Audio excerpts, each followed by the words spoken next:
The coast is now clear for the Code of Conduct Tribunal to commence the trial of the Senate President, Senator Bukola Saraki, as the Supreme Court dismissed his appeal against an earlier judgment of the Court of Appeal.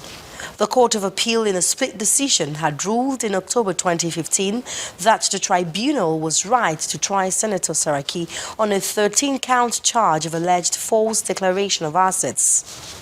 Delivering the lead judgment, Justice Samuel Onorie resolved all the 6 issues raised against the appeal court judgment by Senator Saraki in favor of the prosecution. Commenting on the verdict of the court, lawyer to Senator Saraki says his client is a law-abiding citizen.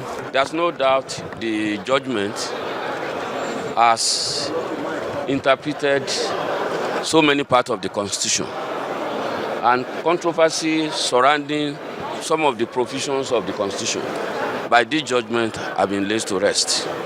And there's no doubt about that. This is a final court of our land. Whatever this court says is the final. Is your client ready to submit himself for trial? Well, it's a law-abiding personality. The prosecutor, who applauds the verdict of the court, announced plans to commence trial at the Code of Conduct Tribunal once he gets a new date. The Supreme Court has demonstrated today that the law is the king and not persons. So it shows that the Supreme Courts are dependable, reliable, and can be trusted. Because for a decision to come like this against the number 3 man in the country, it shows that Nigeria should keep on trusting and believing in our judiciary. So the law is demonstrated to be the king and not persons.